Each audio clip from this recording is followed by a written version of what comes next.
السلام عليكم ورحمة الله وبركاته. أعوذ بالله السميع العليم من الشيطان الرجيم. بسم الله الرحمن الرحيم. الحمد لله رب العالمين، والصلاة والسلام على حبيبنا مصطفى سيدنا مولانا محمد الأمين وعلى آله وصحبه أجمعين. اللهم اجعل السكينة في قلوبنا والمحبة في نفوسنا والابتسامة في وجوهنا والسعادة في بيوتنا، واجعل الذكر لا يفارقنا. اللهم أحسن خاتمتنا وتوفنا وأنت راض عنا. اللهم إنا نعوذ بك من البرص والجنون والجزم وسوء الأسقام. اللهم ارفع عنا البلاء والوباء برحمتك يا أرحم الراحمين. اللهم آمين آمين آمين يا رب العالمين. Alhamdulillah, alhamdulillah. Allah sentiasa melindungi kita dari segala wabak dan segala bencana yang kita tidak mampu menghadapinya. Seandainya Allah menguji kita, kita meminta Ta'ala untuk beri kekuatan bagi kita untuk menghadapi dengan tabah dan penuh kesabaran, redha dan rela atas apa yang Allah kurniakan. Allah uji Allah kita semua. Kita masih lagi dalam keadaan belum aman daripada wabak COVID-19 ini. Terus berdoa dan bermunajat mohon Allah lindungi kita pada bencana ataupun wabak ini. InsyaAllah pagi ini kita mengulang kaji kitab Al-Kabair lagi insyaAllah. Hari ini saya pilih tajuk Al-Kabirah Ar-Rabi'ah Asyarah. Tajuk daripada dosa-dosa besar yang ke-14, iaitu berdusta atas Nabi sallallahu alaihi wasallam. Al-kadzib 'ala Allah azza wa jalla wa 'ala rasulih sallallahu alaihi wasallam. Berdusta atas Allah Ta'ala dan Rasulnya sallallahu alaihi wasallam. Dalam kitab Al-Kabir ini pengarang memulakan ayat ini dengan penulisannya dengan surah dengan matik surah Az-Zumar ayat 60. A'udzubillahi as-sami'il 'alim minasyaitonir rajim. Wa yawmal qiyamati taral ladzina kazzabu 'ala Allah wujuhahum muswaddah alaysa fi jahannam maswa lil mutakabbirin. Wa yawmal qiyamah, di kiamat nanti, taral ladzina kazzabu 'ala Allah wujuhahum muswaddah. Tara kamu melihat alladzina kazzabu 'ala Allah, orang yang mendustakan atau berdusta atas Allah Ta'ala, wujuhum muswaddah, wajah mereka muswaddah, hitam lekam. Alaysa fi jahannama maswa lil mutakabbirin. Bukankah di tempat dalam neraka itu tersedia tempat orang yang takabur. Dua perkara sini.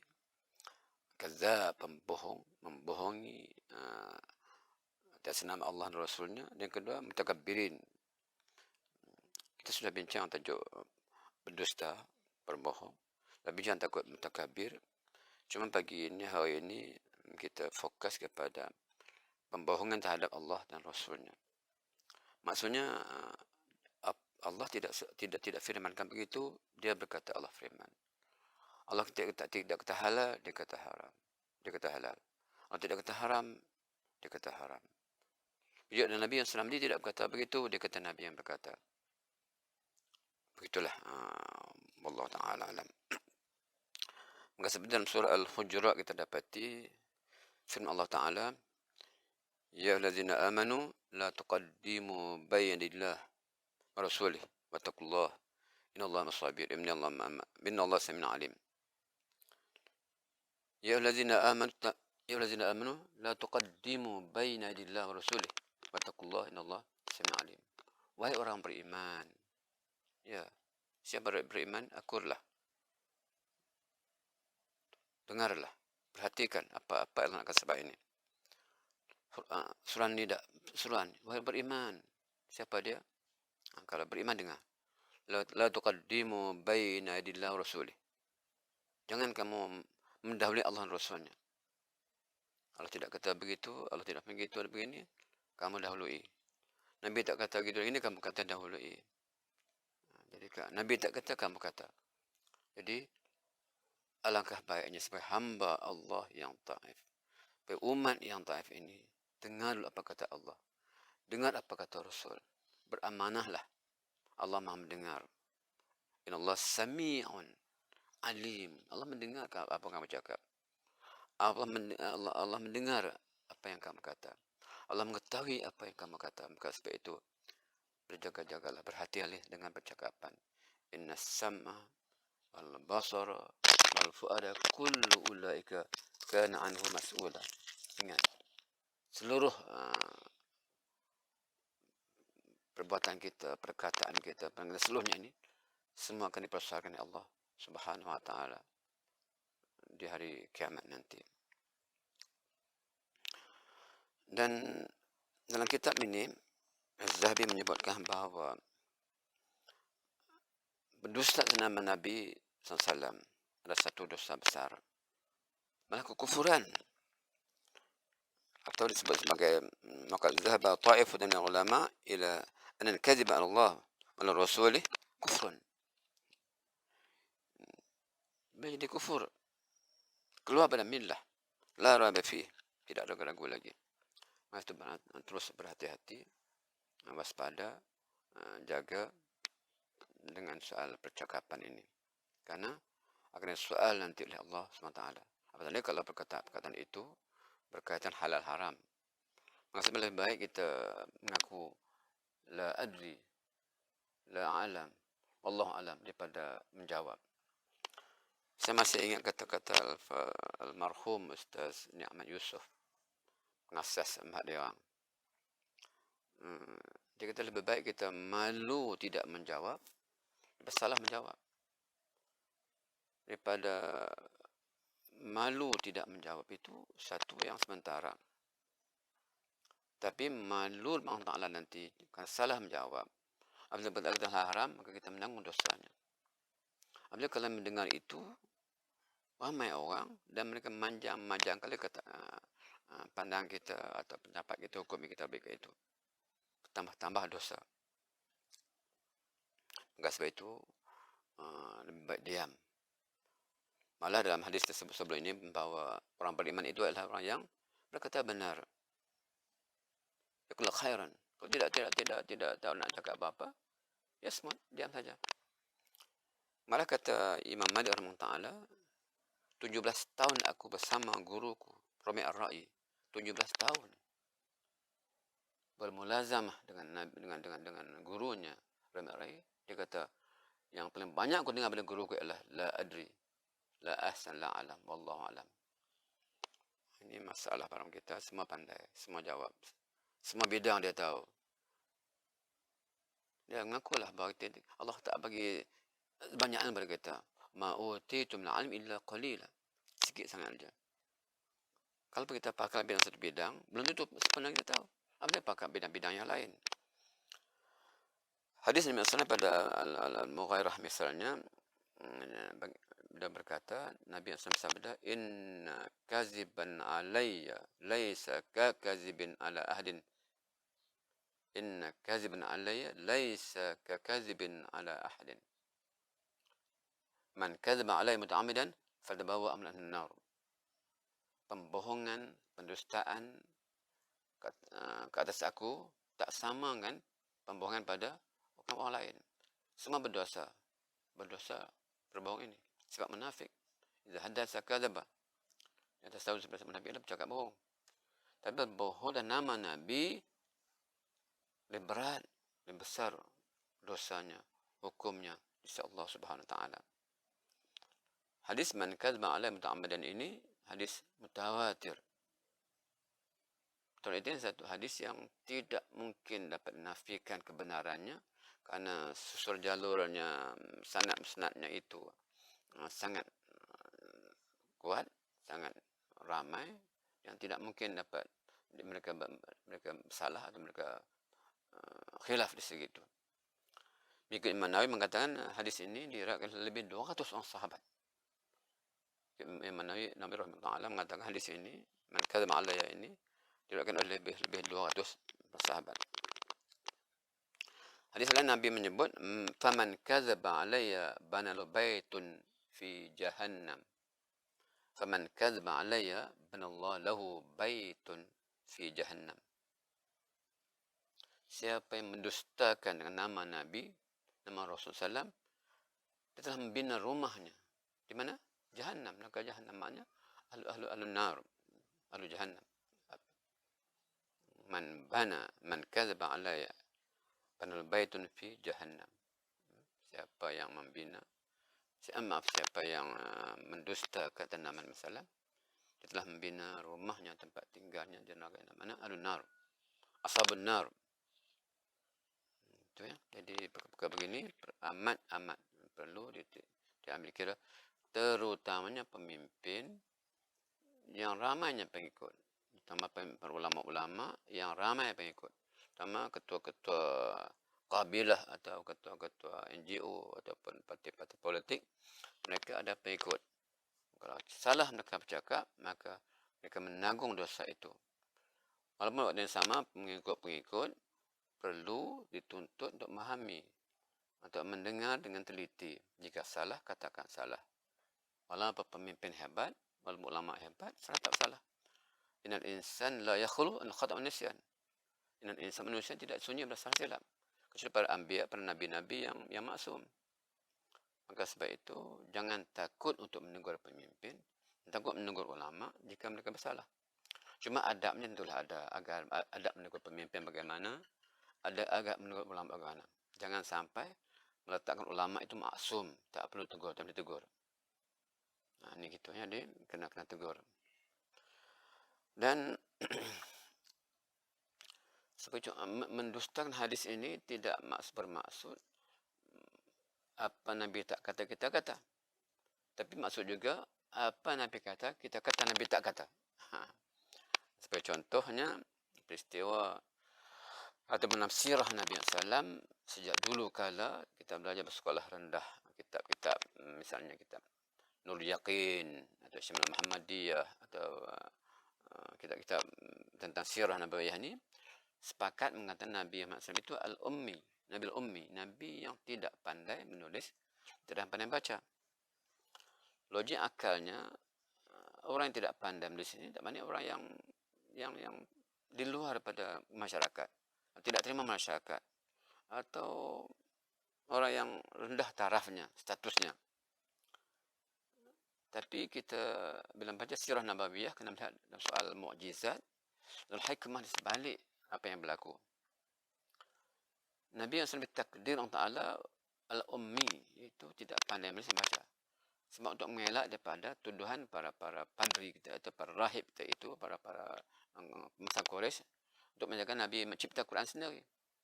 Kalau Nabi pandai menulis dan baca, sedangkan Nabi tidak pandai menulis dan baca. Masyarakat tahu. Dan jelasnya umat ketika itu menghormati Nabi SAW. Sebelum melantik Nabi, mereka telah mengenal Nabi sebagai Al-Amin. Kalau status orang tidak pandai menulis dan baca itu ditolak masyarakat, tentunya Nabi tidak gelar Al-Amin.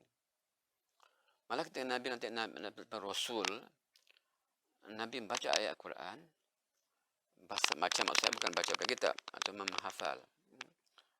Kita bisa baca, kita nampak kitab, nampak buku, nampak Quran atau sebagainya. Tapi hakikat Nabi bukan begitu. Nabi tidak pernah baca, tapi menghafalnya. Sejarah pun Nabi tidak pernah menulis. Setiap perjanjian sudah para sahabat. Sudah biar misalnya tulisan Sayyidina Ali kalau tidak baca. Jadi Nabi dalam sejarahnya Nabi tidak menulis, tidak baca, tapi menghafal ayat yang turunkan oleh Allah Taala melalui Jibril alaihissalam. Jadi bagi orang berpendapat mengatakan Nabi pandai baca menulis itu satu luar daripada kebiasaan kita berbincang, dan dikhawatiri juga kalau tersalah.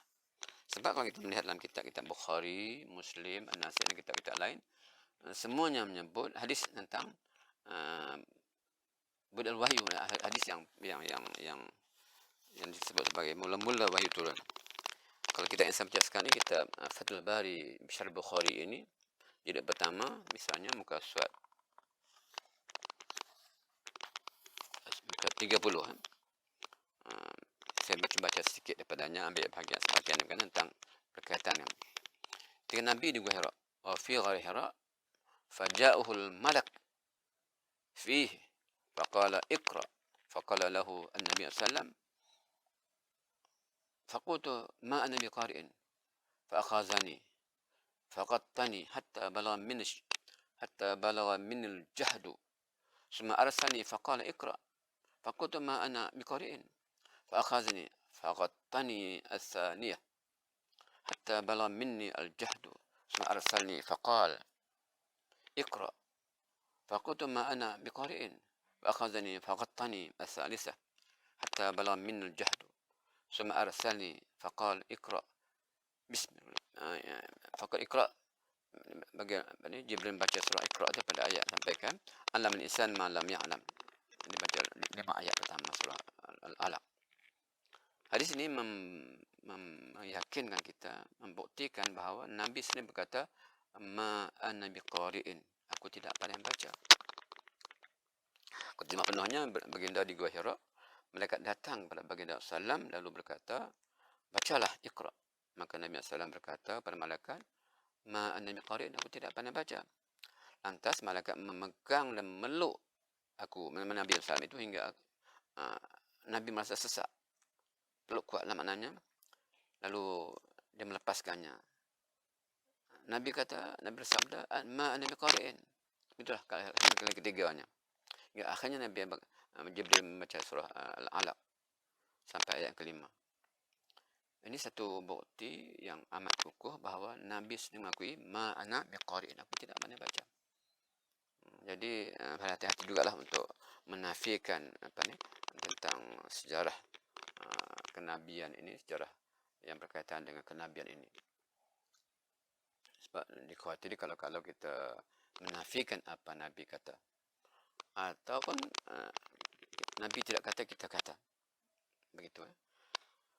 Perkara lain yang berkaitan juga, yang berkaitan dengan Nabi juga, ada orang yang buat kebaikan yang sangat baik, tetapi waktu sama dia kata Nabi yang berkata, tapi Nabi tak kata pun. Contohlah, dia buat jamuan besar-besaran, dia kata Nabi suruh buat. Nabi tak suruh gitu. Tapi kalau dia buat jamuan tak salah, jamuan dia salah. Cuma mengaitkan Nabi sallam. Contoh sajalah. Atau naik kenderaan yang mewah, dia kata Nabi nak kenderaan mewah. Nabi tidak naik kenderaan, Nabi naik kenderaan ketika itu. Tapi hanya sebut benda kenderaan sekarang ini. Mereka kenderaan, Nabi kenderaan. Berkal ba'ir wal farasa wa himaran. Nabi menunggang ba'ir, unta, al-faras, kuda, himar. Nabi menaik 3 kenderaan dalam berjanji itulah sebut yang disebut Ja'far berjanji. Maknanya Nabi tidak memilih kenderaan. Tapi yang dikaitkan Nabi naik kata kemau hari ini. Disebut gitu. Jadi hati-hatilah, maknanya hati-hati untuk mentafsir atau mengulas. Dia kalau dia menyimpang daripadanya. Contoh makanan juga, contoh pakaian juga. Benda itu boleh, benda tidak dia baik, tapi yang dikaitkan Nabi berkata, Nabi tidak kata. So, makanan sunnah. Nabi suka makan makanan semasa, tamar, anggur, sebagainya. Jadi kita mengaitkan buah-buahan semasa, itu tidak salah. Tapi yang mengaitkan Nabi makan buah-buahan semasa tidak ada sini. Walaupun bentuk jenaka, bentuk lawak, kena hati-hati. Sebab itu akan persoalan Allah Subhanahu wa ta'ala yaumal qiyamah nanti. Maka sebab itu dalam saya ingatkan lagi tentang kalimat yang kita ulangi, bahawa orang beriman itu adalah mereka yang yaqul khairan, berkata benar, atau dia semut, atau dia lebih diam saja. Sangat dikhawatirkan kalau apa kita kata itu yang tidak pernah diucap oleh Nabi SAW, atau kata-kata Nabi ucapkan kita menafikannya. Kedua-duanya itu adalah amat salah isi hukum. Karena inna sam'a wal basara wal fuada kullu ulaika kana anhu mas'ula. Percakapan kita, sama atau pendengaran, wal basara penglihatan, wal fuada pada pikiran sebagainya itu mas'ula. Ini sebagai contoh. Lain juga. Tidak satu pun tidak tanya. La tus'alunna. Summa tus'alunna yawmin an-na'im. Segalanya Allah akan tanya nanti. Tidak seorang terlepas daripada persoalan atau yang disebut Allah Ta'ala. Dan jika jawapannya benar, maka selamat dia. Jika tidak, maka azab nantinya. Tapi tidak sama dunia ini, kerana khatamallahu ala qulubihim wa la sam'ihim masyaallah. Jika kita tersalah, sebab salah dan sebab dosa-dosa yang berterusan tanpa minta ampun Ta'ala, maka dia kata kalau Allah khatamkan hati kita, tidak boleh lagi menerima kebenaran daripada Allah Subhanahu Wa Ta'ala. Dan pada masalah tidak lagi boleh bercakap seperti biasa. Tidak ada lawyer boleh jemput. Karena hari itu yang bercakap adalah anggota-anggota kita sendiri. Atau tangan, kaki, tulang belulang, kulit sebagainya. Kami akan bersaksi siapa yang kita katakan. Saya fikir itu sekadar untuk mengingatkan, menegaskan tentang mendustakan apa atas Allah Rasulnya. Dan sekarang semangat ramai orang mudah bercakap ini hukum halal dan haram. Daripada mana? Halal haram daripada Allah Ta'ala.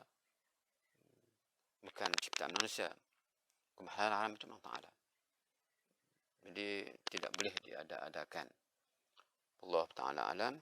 أقول قولي هذا أستغفر الله العظيم. السلام عليكم ورحمة الله وبركاته.